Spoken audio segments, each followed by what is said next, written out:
Os Mensageiros, capítulo 5. Ouvindo instruções. No grande salão, Aniceto esperava-nos acolhedor.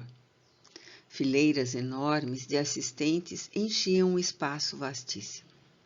Homens e mulheres, aparentando idades diversas, permaneciam recolhidos a demonstrar, porém, expectativa e interesse.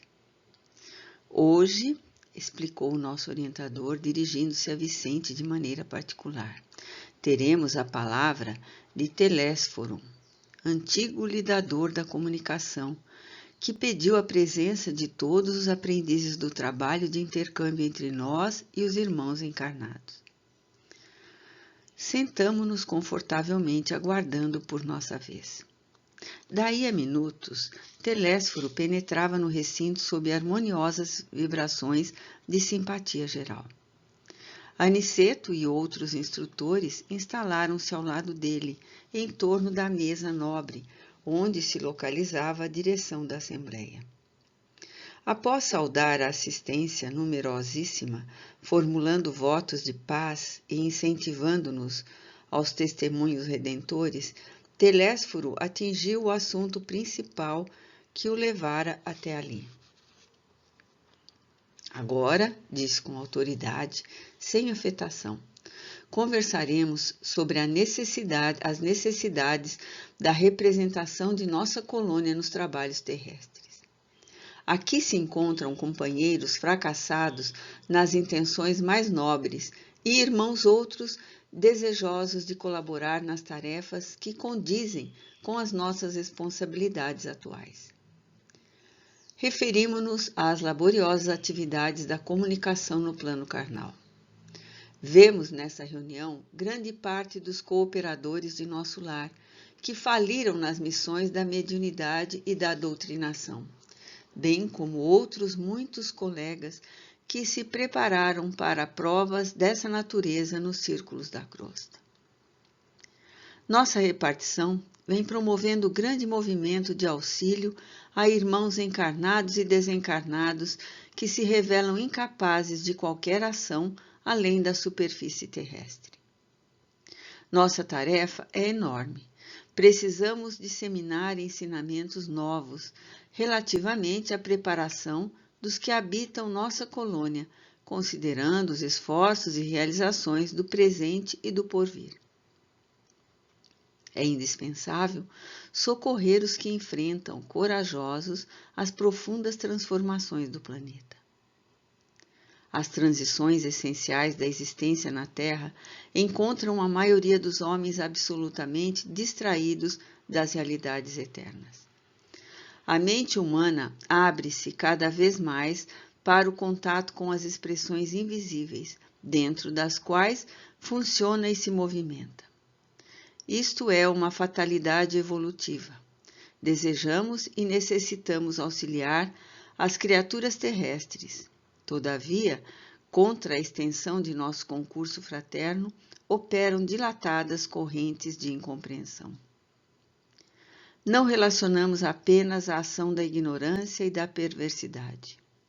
Age contraditoriamente, nesse particular, grande número de forças do próprio espiritualismo. Combatem-nos algumas escolas cristãs como se não colaborássemos com o Mestre Divino. A Igreja Romana classifica-nos a cooperação como diabólica. A Reforma Luterana, em seus matizes variados, persegue-nos a colaboração amistosa. E há correntes espiritualistas de elevado teor educativo que nos malsinam a influência por quererem o homem aperfeiçoado de um dia para o outro, rigorosamente redimido a golpe instantâneo da vontade, sem realização metódica. No campo de nosso conhecimento da vida, não podemos condená-los pelo desentendimento atual. O catolicismo romano tem suas razões ponderáveis. O protestantismo é digno de nosso acatamento. As escolas espiritualistas possuem notáveis edificações. Toda expressão religiosa é sagrada, todo movimento superior de educação espiritual é santo em si mesmo. Temos então diante de nós a incompreensão dos bons, que constitui dolorosa prova para todos os trabalhadores sinceros, porque, afinal, não estamos fazendo obra individual, e sim promovendo o movimento libertador da consciência humana a favor da própria ideia religiosa do mundo.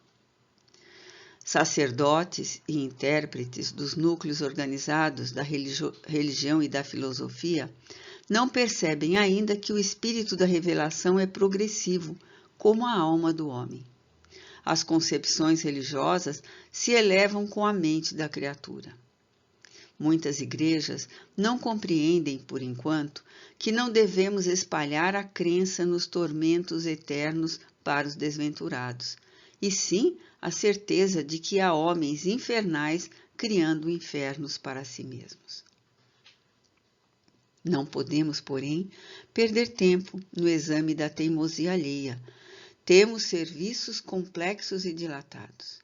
E como dizíamos, a humanidade terrena aproxima-se dia a dia da esfera de vibrações dos invisíveis de condição inferior que a rodeia em todos os sentidos. Mas, segundo reconhecemos, esmagadora percentagem de habitantes da Terra não se preparou para os atuais acontecimentos evolutivos. E os mais angustiosos conflitos se verificam no sendal humano. A ciência progride vertiginosamente no planeta. E, no entanto, à medida que se suprem sofrimentos do corpo, multiplicam-se aflições da alma. Os jornais do mundo estão cheios de notícias maravilhosas quanto ao progresso material. Segredos sublimes da natureza são surpreendidos nos domínios do mar, da terra e do ar. Mas a estatística dos crimes humanos é espantosa. Os assassínios da guerra apresentam requintes de perversidade muito além dos que foram conhecidos em épocas anteriores. Os homicídios, os suicídios, as tragédias conjugais, os desastres do sentimento, as greves, os impulsos revolucionários da indisciplina, a sede de experimentação inferior, a inquietação sexual, as moléstias desconhecidas, a loucura, invadem os lares humanos. Não existe, em país algum, preparação espiritual bastante para o conforto físico. Entretanto, esse conforto tende a aumentar naturalmente. O homem dominará cada vez mais a paisagem exterior que lhe constitui moradia, embora não se conheça a si mesmo. Atendido, porém, o corpo revelará as necessidades da alma. E vemos agora a criatura terrestre assoberbada de problemas graves, não só pelas deficiências de si própria, senão também pela espontânea aproximação psíquica com a esfera vibratória de milhões de desencarnados que se agarram à crosta planetária, sequiosas de renovar a existência, que menosprezaram sem maior consideração aos desígnios do Eterno. A rigor, também nós compreendemos que os serviços da comunicação no mundo deveriam realizar-se apenas no plano da inspiração divina para os círculos terrenos, do superior para o inferior. Mas como agir diante de milhões de enfermos e criminosos nas zonas visíveis e invisíveis da experiência humana? Pelo simples culto externo, como pretende a Igreja de Roma? Pelo ato de fé, exclusivamente como espera a reforma protestante? Por mera afirmação da vontade, conforme pontificam certas escolas espiritualistas? Não podemos, no entanto, circunscrever apreciações na visão unilateral do problema. Concordamos que a reverência ao Pai, a fé e a vontade são expressões básicas da realização divina no homem. Mas não podemos esquecer que o trabalho e necessidade fundamental de cada espírito. que outros irmãos nossos perseverem tão somente nas especulações teológicas, encarecemos, porém, os serviços do Senhor como se faz indispensável. A humanidade terrena, atualmente, é como um grande organismo coletivo, cujas células, que são as personalidades humanas, se envolvem no desequilíbrio entre si em processo mundial de reajustamento e redenção. Quantos cooperam conosco, veem a extensão dos cipoais em que se debate a mente humana. Criminosos agarram-se a criminosos, doentes associam-se a doentes. Precisamos oferecer no mundo os instrumentos adequados às retificações espirituais, habilitando nossos irmãos encarnados a um maior entendimento do Espírito do Cristo. Para consegui-lo, todavia, necessitamos de colaboradores fiéis, que não cogitem de condições, compensações e discussões, mas que se interessem pela sublimidade do sacrifício e de renunciação com o Senhor. A essa altura, Telésforo interrompeu a lição em curso e, fixando o olhar percussiente na assembleia, tornou em voz mais alta: quem não deseje servir, procure outros gêneros de tarefa.